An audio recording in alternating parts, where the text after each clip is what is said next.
जो प्यार तुम्हें बर्बाद करे वो प्यार नहीं। जीवारो की कहानी हमें यही बताती है। उसकी सुंदरता के आकर्षण में सभी आए, अपने मातृभूमि के प्रति वफादारी छोड़ उसकी माया के चक्कर में फंसकर अपनों का ही खून बहाया। पर उन सभी से अलग एक, जिसको उसकी सुंदरता से नहीं बल्कि उसके शरीर पर लगे सोने से प्यार था। उन दोनों का प्यार बुलंदियों तक गया। वो तकलीफ तो देता था लेकिन दिखावटी था। उसने उसे मारकर उसके शरीर से सोने का एक एक टुकड़ा निकाल लिया और उसे वही फेंक दिया। अब उसे उसका रोना सुनाई देने लगा और उसका दर्द महसूस होने लगा। अब वो भी उसके माया और आकर्षण में फंस गया, जिससे कोई बचकर नहीं आया। कहानी की शुरुआत में हमें सैनिकों का दल दिखाया जाता है।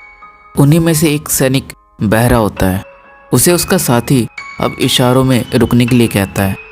वो बहरा सैनिक तालाब के किनारे जाता है जहाँ उसे सोना मिलता है और उसे चुपचाप रख लेता है। वह सैनिक अपने साथ कुछ तांत्रिकों को भी लाए थे ताकि वो सब उस जगह पर जादू कर सके। तभी तालाब में से सायरन विच निकलती है। उसकी एक आवाज़ लगाते ही सब उसी की तरफ देखने लगते हैं और उसके चिल्लाते ही सब लोग अपना सुध-बुध खो बैठते हैं और पागल से हो जाते हैं और एक दूसरे को मारते हुए सायरन विच की तरफ भागने लगते हैं।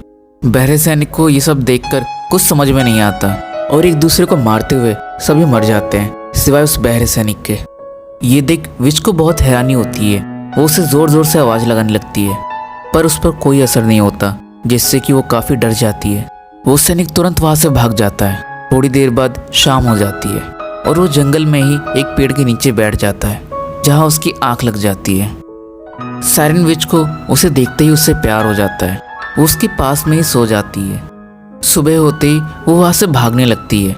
तभी सैनिक उसे पकड़ता है पर उसके हाथों में उसके कुछ जवाहरातें फंस जाती हैं, जिन्हें देखते ही वो उसका पीछा करने लगता है। सायरन विच को लगता है कि अब सैनिक को भी उससे प्यार हो गया है, लेकिन वो तो सिर्फ उसके शरीर पर लगी कीमती सोने जवाहरातों को ही चुराना चाहता है। जैसे ही वो विच के पास पहुँचता है, उसे देखकर विच डांस करने लगती है और उसे फिर किस करती है। सैनिक को बहुत तकलीफ होती है। उसके होठों से खून बहने लगता है क्योंकि विच के होठों पर भी जवाहरातें लगी होती हैं। वो विच से प्यार करने का दिखावा करता है और उसे मारकर बेहोश कर देता है। फिर उसके शरीर पर लगे एक एक जवाहरात को काट काट कर निकाल लेता है और उसके शरीर को वही फेंक देता है और सारे सोने जवाहरात लेकर वो वहाँ से चला जाता है। विच का शरीर अब तालाब में ही डूब जाता है और पूरे तालाब के पानी में उसी का खून फैल जाता है। जंगल में चलते हुए वो बहुत ज़्यादा थक जाता है और उसे बहुत तेज की प्यास लगती है, इसलिए वो एक तालाब के किनारे जाता है और वो जैसे पानी पीता है, पानी के साथ साथ विच का खून भी उसके मुंह में चला जाता है। अब उसे सब कुछ सुनाई देने लगता है और उसकी आवाज़ भी वापस आ जाती है। वो एक पल को तो बहुत खुश होता है, लेकिन तभी विच का शरीर तालाब से बाहर आ जाता है और वो अपने आप को इस हालत में देख बहुत रोने लगती है। अब सैनिक को भी ये आवाज़ें सुनाई देने लगती हैं, जिसकी वजह से वो भी अब आकर्षण की जाल में फंस जाता है और उसी तालाब में डूबकर मर जाता है।